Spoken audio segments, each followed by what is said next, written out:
Должен вам признаться, я понял, что я борюсь с ветряными мельницами. Сегодня была консультация, и я очень так глубоко пообщался с одним из моих клиентов. И я понял, что, по сути, я стараюсь повлиять на то, на что я, наверное, не способен влиять. Но в то же время, что я имею в виду? Я сделал две неуспешные пересадки волос. Одну пересадку методом FUT, когда мне не предупредили, я на эмоциях пошел, я подумал, что вот, это же доктор, он знает как лучше и сделает мне в лучшем виде. Я платил за каждый графт, это были огромные деньги, я тогда выложил там практически все, что у меня было. Вторую пересадку я сделал тоже на эмоциях, когда я ориентировался, я думал, ну вот, нужно смотреть на упаковку, если бизнес как бы стабильный, ну потому что до этого я работал как бизнес-аналитик, я смотрел на бизнес, я смотрел на бизнес-концепт, но не на медицину и не на эстетику вовсе. Мне сделали дурацкую переднюю линию, обкарнали всю мою донорскую зону, оставили лысую макушку, ну короче и так далее. И тогда я подумал, что вот, я постараюсь разобраться и рассказать, и рассказывать то, как оно есть на самом деле в пересадке волос, всю правду. Но суть в том, что правда многим не нужна, многие хотят копаться, углубляться, анализировать и так далее. Многие, естественно, хотят готовые решения. И вот этот важный фактор я не учел. Я всегда обращался к своему зрителю как к самому себе, который вот в те времена, когда я искал, пытался найти хоть какую-то информацию, я ее не мог найти. Но сейчас-то информации целая куча, и в том числе 5 лет я делаю, что называется, видео, пытаюсь со всех сторон предупредить обо всех опасностях и так далее, чтобы каждый был готов и понимал, на какие риски может человек идти и прийти, потому что это не машину купить, вы это не сможете поменять, вы не сможете это заменить, это что-то, что будет с вами всегда и на всю жизнь, это ваша эстетика и ваш внешний вид. Вы знаете, даже вчера я сидел, смотрел кино, и даже в кино я увидел, и это даже не российские звезды, которые там с обглоданными пересадками, это азиатские люди, у которых куча денег, и они сделали себе пересадки. И я смотрю, у актера волосы вот все время вниз. Я думаю, блин, вот ему было бы очень красиво, если бы он зачесал волосы наверх. И у него один кадр, когда маленький кусочек просто открыт, и я понимаю, что у него сделана пересадка, причем она сделана плохо. То есть что я хочу сказать, что даже там люди тоже попадают в не очень хорошие пересадки волос делают. И я объясню, потому что мне тоже некоторые пишут комментарии, говорят, Олег, да ты просто хейтер. Я не хейтер, меня просто так настраивают, точнее вас, говорят, что я хейтер. Я человек, который вас по сути защищает и пытается дать вам информацию. Каким образом я на вас зарабатываю? Когда-то кричали, что у меня там куча клиник, у меня нет клиник.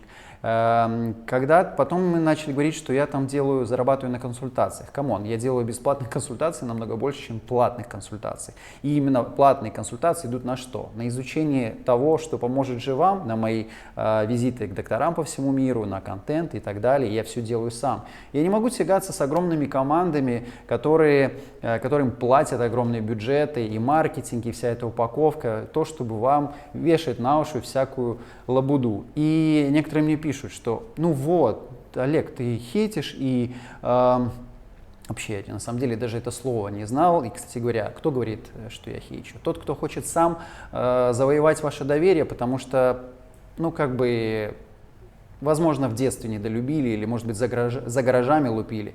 И вот сейчас вот, и уже как бы и даже имя скрывается, а делается там вот я смотрю канал Иваныч. Ну какой Иваныч? Это же не гараж какой-то. И вот меня называют хейтером, но не про это дело. И вот пишут в комментариях, что, ну вот уже блогеры, известные люди, если им плохо сделают, они же такой шум наведут. Посмотрите, пожалуйста, на ваших российских звезд, Лепс, я даже не знаю на самом деле, я вот знаю только Лепса, остальных я, к сожалению, не знаю названия, но вот кто-нибудь смотрел видео HLC, вот в HLC есть вставочка, если нет, я попрошу ребят вырезать этот кусочек и сделать отдельное видео, и вы увидите, то есть как выглядят пересадки у ваших известных людей.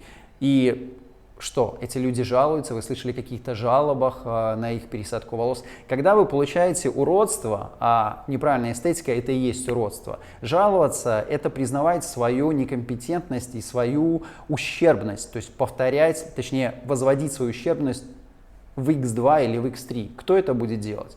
И меня даже больше немного удивляет то, что вот эти вот известные люди, блогеры, понятно, ни один дурак не пойдет в клинику, которые там меньше 1 года, и непонятно, кто делает. И для этого этим известным людям платят. То есть мало того, что на них воздействуют, долбят, и меня спрашивают, откуда я это знаю? Потому что эти же люди обращаются и ко мне и рассказывают то, как оно есть. То есть мало того, что их долбают, давай сделаем пересадку волос, когда, выбирайте даты.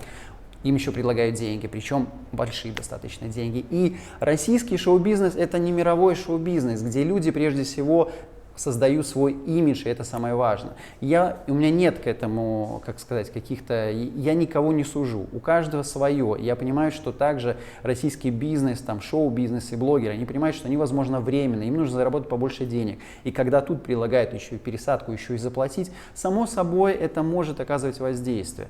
Если бы мне там когда-то кто-то предложил, вот когда я был в Азии достаточно известным человеком, я бы, наверное, тоже согласился, потому что у меня есть боль, а если мне еще предлагают заплатить, я бы тоже это сделал. Но я обращаюсь еще и к этим самым блогерам. Ребят, вы не просто показываете пример говноклиники на себе, вы также попадаете под риск получить вот то, что, посмотрите, у Лепса и у всех остальных блогеров, известных людей. Конечно, больше шанс, что именно на вас сфокусируются и найдут того самого какого-то более или менее нормального врача, сфокусировать все свои усилия. Это обычная отработанная схема, которая применяется и в Турции, и в других странах. И вот для вас очень сильно постараются. То есть, в принципе, для блогеров нет такого большого риска, потому что на них реально будет сконцентрировано все внимание и те самые какие-то, возможно, талантливые ребята, которые тоже в свое время разовьются и создадут свои клиники, свои кабинеты вне вот этого, который пытается на вас заработать. Помните тоже, человек, вот он вам рассказывает про пересадку, рассказывает про какие-то медицинские моменты. Откуда он это знает? Это, извините, который съездил в Турцию и сделал в самой дешевой клинике. Ну, по сути, можно это сказать и обо мне. Я сделал в дешевой клинике, в конвейерной клинике, но я пытаюсь, по крайней мере, это, как сказать, изучить уже после. Человек сделал себе, и сейчас, это знаете, как Джанго, он пытается заработать на вас. Ты тренируешься на каждый год, у тебя ломается бизнес, и ты тренируешься на других людях, подставляя их голову. Это карма, нельзя так поступать с людьми. Ну, это его дело. И будьте, пожалуйста, внимательны. Это же не за хлебушком сходить. Это не просто какая-то там левая процедура. И вам рассказывают про медицину. Какая медицина? Где этот человек обучался? Где обучались его там сотрудники? И, конечно, если у тебя есть талант манипуляции, конечно, ты найдешь хоть одного там бриллиантового, я не знаю, талантливого человека, который действительно делает. И я верю, что в России будут развиваться такие профессионалы, которые будут делать действительно очень хорошие пересадки. Но поверьте, нужен опыт в любой сфере, уж тем более в эстетике. Набитая рука ничего вам не говорит, почему есть вот это выражение.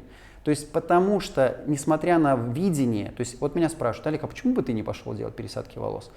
Я не доктор, но это не останавливает других, не докторов, делать пересадки волос. Если бы я захотел, я бы это начал делать. Но для начала нужно собрать медицинскую информацию, нужно собрать все риски, и это нужно время. А хочется многим зарабатывать прямо здесь, сейчас и побыстрее. Это вот как раз-таки про вот это, пытается вам все ввязаться в ваше доверие. И, конечно, возвращаясь к блогерам, найдут какого-то профессионала, который постарается сделать самое лучшее. Но будет ли делать вот этот конкретный профессионал всем остальным, кто придет за вами, блогеры? И у вас, да, вы отчасти только, вам кажется, вы делаете вроде бы для себя, но вы создаете также инфлюенс для других людей. И они думают, что, блин, да, мы пойдем и сделаем так же. У меня был только один вот такой вот подобный случай, когда я сделал в клинике, говноклинике Промед. Тогда мне тоже казалось, что вот у меня ничего не было, вот у меня появилось, я такой счастливый, и я посоветовал одному человеку, только одному человеку, ту же клинику, где я сделал сам.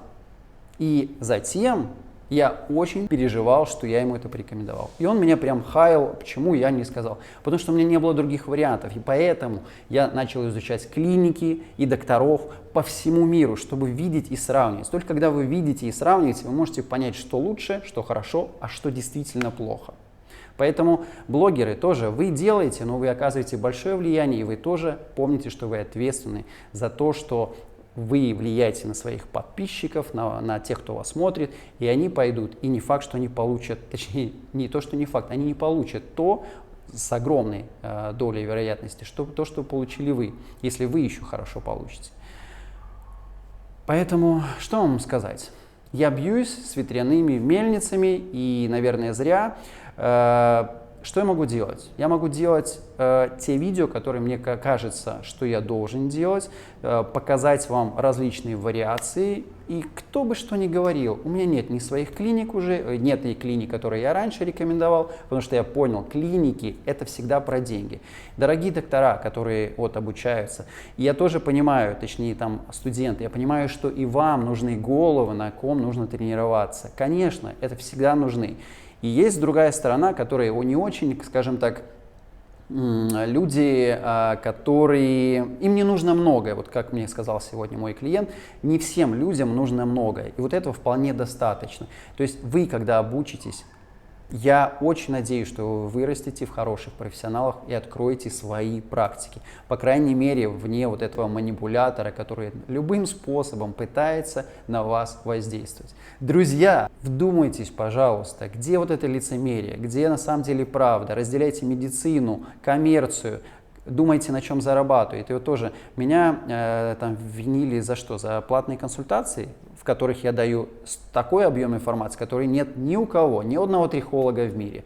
И на вас тренируется, по сути, по ценам, которые в Турции стоит тренировка от таких докторов $500-600.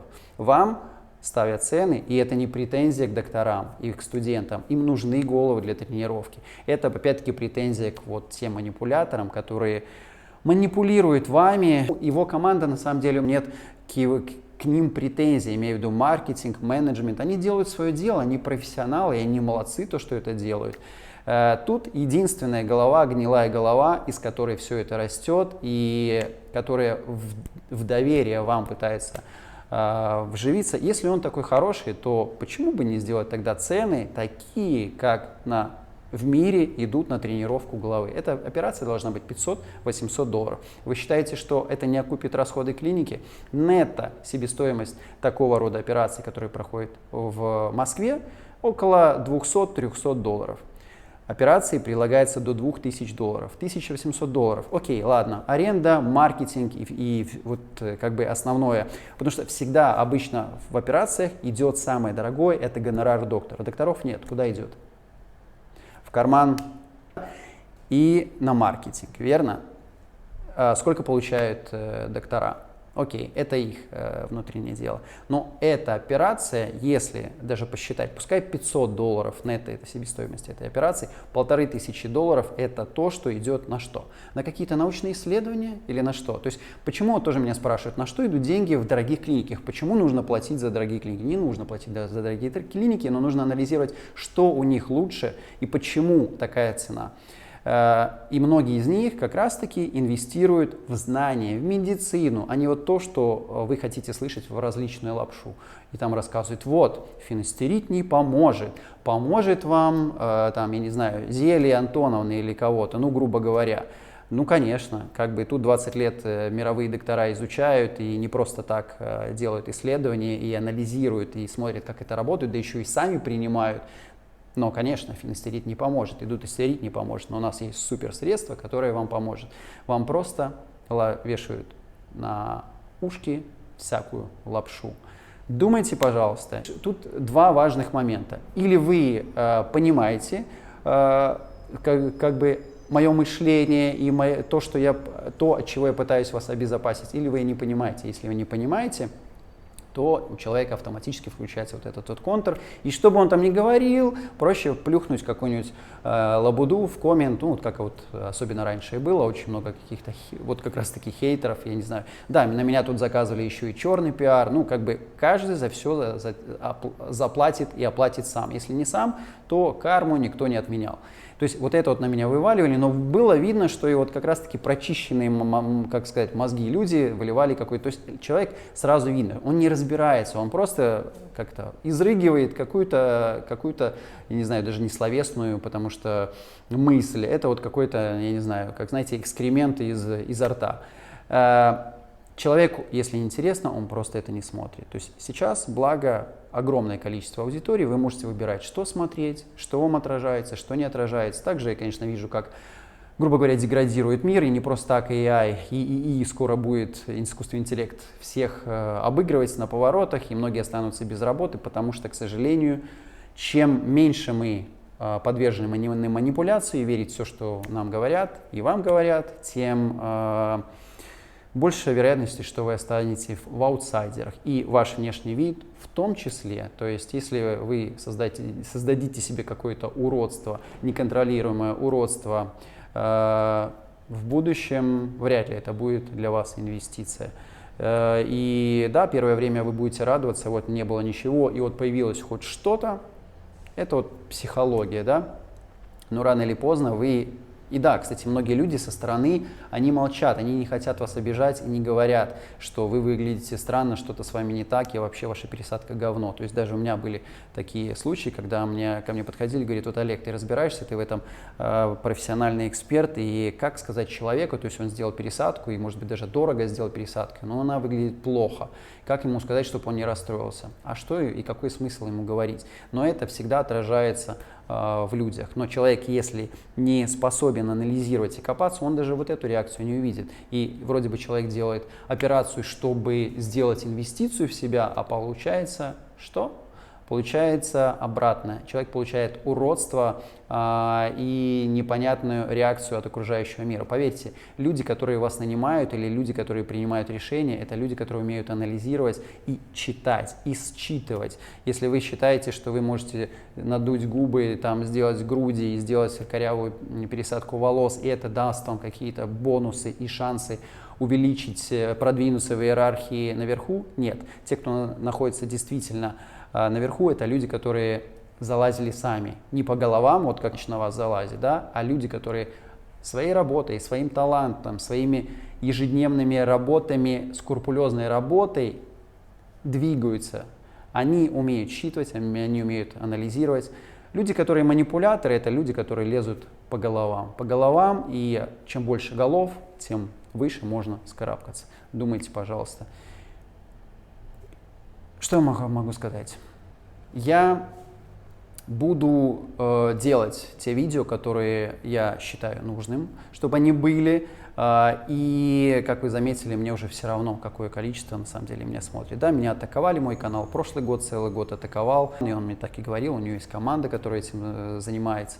Мой канал в какой-то момент попал в теневой бан. Ну, в общем, каждый за все будет отвечать. И это не какие-то угрозы, я этим точно заниматься не буду. Мне всегда говорили мои родители, если ты видишь говно, обойди, обступи, то есть, или убери, да, ну, опять-таки, тут немного другая ситуация. Тут лучше обойти и совсем не трогать. Почему меня тоже спрашивают, а когда будет видео про ГГМед? А зачем мне делать видео про ГГМед? Я пытаюсь показать вам то, к чему можно стремиться, или наоборот какие-то варианты, которые, вот я вам показываю, как, например, анализировать. И вот скоро тоже выйдет следующее видео, я вам показывал про клиники Беларуси. У меня нет никакой, я не знаю, кто эти клиники, у меня нет никакого отношения к ним, негативного, положительного. Я точно так же вместе с вами разбираю, я их впервые вижу вообще. Для чего? Чтобы вы могли скептически относиться к любому моменту, к любому объекту, который вы разбираете. То есть сначала думайте, находите негативные моменты, находите положительные моменты, сравнивайте, все углубляйтесь. Ну, немногие хотят это делать, немногие хотят углубляться. И я вам показываю для того, чтобы вы видели, как можно анализировать и насколько это, собственно, важно. И для чего мне делать клинику, которую я знаю и так, что это, У меня нет информации по командам, которые работают. Я уверен, что те люди, которые действительно работают не за деньги, а за идею, они и так разовьются. И сейчас, какой смысл их сейчас анализировать, если они еще на вот этом очень малом уровне? Чтобы им дать мелкий рейтинг, если вы видите, если вы обратите внимание, я анализирую докторов, которые уже до какого-то уровня доросли. То есть сейчас мне кого анализировать? Вот этих вот студентов, им нужны головы, им нужна практика. и свое время, когда они организуют свои практики, когда они станут успешными, я проанализирую их. А что мне анализировать здесь, в этой клинике? Ну, как бы, что? Вы меня спрашиваете, а где же те негативные моменты? Да вот вы просто присматриваетесь. Я вот буквально открыл пару работ, и там вот человек, почему вам тоже показывают, кстати, видео, а не фото? Потому что человек, когда вы двигаетесь, вы не можете увидеть все детали. И там он спрашивает у человека, он говорит, да, я счастлив, и у него там просто ободранная донорская зона. Или, в общем, это все нужно смотреть. И тоже, вот смотрите, если 15 человек в день, да, или сколько там кабинетов делается, сколько человек, сколько портфолио должно быть, и сколько вам по факту показывают. И тоже я не очень понимаю, если вот раньше был географ, то сейчас там вот этот гагамет, то говномет, то работы же вам, получается, предыдущие показывают еще и из географта, соответственно, это получается работа географта. В общем, в этом надо разбираться, но я не хочу вот как бы возиться в том, что мне неинтересно. Это совсем не тот уровень, который я преследую. И что я вам хочу пожелать, чтобы вы тоже анализировали, вы смотрели, что может быть на вот этом уровне, что на вот этом уровне, в чем разница и так далее, и сравнивали. И поверьте, опыт – это очень важно. Не просто так. Вот говорят, набитая рука, рука, эстетика, видение и вообще подход. Любой бизнес, все зависит от подхода той головы и тех корней, на котором вырастет дерево, и вот как бы с теми червивыми яблоками или нет, или там еще чем-то. То есть вот это очень важно. Не доверяйтесь манипуляции. Ну и главное, берегите себя. Хороших вам выходных. Пока.